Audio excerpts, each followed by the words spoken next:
우리 아이가 내신 공부를 어떻게 제대로 하고 있는지를 좀 체크하는 체크리스트를 한번 좀 만들어 봤어요. 기본적으로 초급, 중급, 고급 단계가 있고 고급 단계까지 넘어가면 이제 거의 완전 1등급 초반에 다다른 아이들인데, 이거는 상담의 원칙 중에 하나인데 아이들에 맞게 얘기를 하셔야 돼요. 항상 진짜 그 상황에 맞춰서 약간 높은 단계를 제시를 하셔야 돼요. 이 방송 듣고 오늘 아이가 시험 보고 왔는데 아. 어머님이 너 오늘 몇 회 독했어? 그럼 그만. 안 돼, 어머니.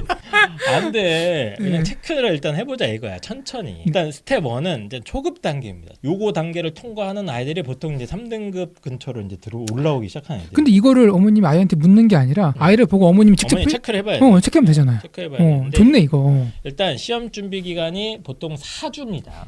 3주면 거기서부터 문제가 있는 거예요. 가끔 머리가 엄청 좋은 애들이 그리고 성과를 내는 애들인데 100% 떨어집니다. 좀 있습니다. 어쨌든 간에 4주 동안 기본적인 원칙은 독서실과 스터디 카페나 뭐 관리형 독서실이나 이런 좀 통제된 장소에 최소한 4주일 동안만큼은 독서실이나 스터디 카페 같은 장소를 활용하는가가 제일 중요한 첫 번째 원칙 중에 하나고, 적어도 시험 기간 4주 동안만큼은 저기를 가자라고 어떻게든 합의를 해내세요. 저기만 갔다 와도 아이들이 확실히 달라집니다. 스마트폰 게임 통제는 이제 기본 중에 기본이죠. 계획은 뭐 어머님들이 이제 답답해하세요. 계획 짜고 이런 거 되게 답답해하시는데 최소한만 짜도 됩니다. 정말 최소한만 짜서 내가 어떤 과목들을 먼저 할 건지, 전체적으로 내가 하루에 공부 시간 배분을 수학을 몇 시간 하고 나머지 과목은 몇 시간. 보통 수학 공부 시간이 많이 들어가니까 절반 이상은 수학 공부를 하는 건 위험하다고 보거든요, 시험 시간에. 그래서 최소한의 계획을 세우고 있는지, 그리고 마지막으로 시험 기간에 학원에서 하고 있는 것만 하고 있으면 되게 위험한 상태거든요.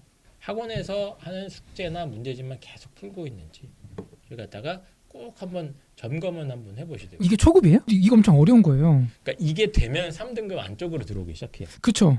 이게 안 되는 아이들은 오히려 보면 성적 올리는 게 쉬워요. 뭐 좀 귀찮고 귀찮은 번거롭고 이런 네. 거지. 뭐 힘들다 뭐 정신적이나 육체적으로 뭐 큰 무리가 오는 건 아니죠. 여기서부터가 이제 문제인데, 학원 가는 시간은 저는 주 2회 정도가 적당하다고 봐요. 시험 기간에. 물론 학원의 여러 가지 상황상 뭐 3회, 4회 부를 수도 있는데 4회, 4회, 3회, 4회 가더라도 학원에 있는 시간이 좀 줄거나 아니면 학원에 가서 자습을 해야 돼요. 시험 기간에 우리 아이가 거의 매일 학원 가갖고 앉아 있었네? 그럼 물어봐야 돼. 학원 가서 뭐 했니?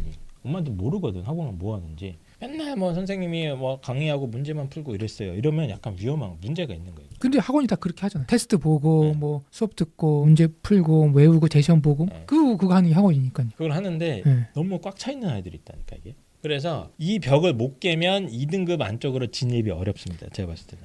학원의 의존도를 언젠가는 줄여야 돼요. 저는 이게 안 줄어들면 얘는 계속 삼사라고 봅니다. 그래서 스스로 내용을 정리하고 반복해서 회독하고 이러는 이 시간이 충분히 확보가 되면 몇 개 이가 나올 거예요. 얘가. 슬픈데 방금 뭐라 그랬냐면은 학원 그만두는 걸 맞아요. 불안해해요. 그러니까 저게 고2, 고3으로 가면 이게 사실 어려워요. 더 떨어질까 봐 걱정되고 있기 때문에. 학원을 다 끊으라는 게 아니고 뭐 지금 거의 매일 간다 그러면 주 한 3일이나 4일 정도로 줄인다거나, 그래서 이게 성공을 해야, 이 중급 스텝 2가 성공을 해야 일을 몇 개 띄우게 되실 겁니다. 핵심은 시험 범위 내용은 내가 스스로 읽어보고 중요한 거 체크해서 정리하고 그걸 여러 번 반복을 해야 돼. 근데 이걸 밸런스 있게 해야 돼, 전체적으로. 그래서 전 교과를 한 3번에서 4번 정도, 특정 과목만 막 하는 애들도 있거든요. 이 구간에서 수학만 몰빵 하는데 그러지 말고 수학도 어느 정도 투자하지만 나머지 과목을 전체적으로 한 3번에서 4번 정도 돌게 되면 2등급 때 성적이 나옵니다. 완전 교육 특구가 아닌 이상. 자, 마지막으로 고급 단계는 이제 아까 얘기한 그 요령 있게 공부하는 아이들. 이 출제 경향이나 트렌드를 파악하는 것도 사실 좀 지적 능력이 필요하잖아요.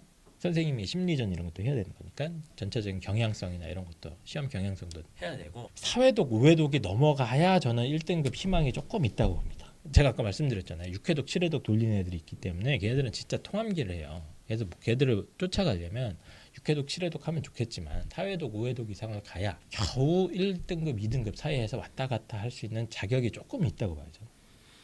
플러스 마지막 저거. 제발 너희들은 공부 다 했다는 생각을 좀 버려라. 자, 그래서 본인의 시험 공부량이 만족하지 않고 끊임없이 내가 다 했다는 생각을 버려야 돼요. 저게 없어져야 저는 1등급에 희망이 생긴다고 봅니다. 그래서 우리 아이가 지금 어떤 단계인지도 한번 좀 생각을 한번 해보시고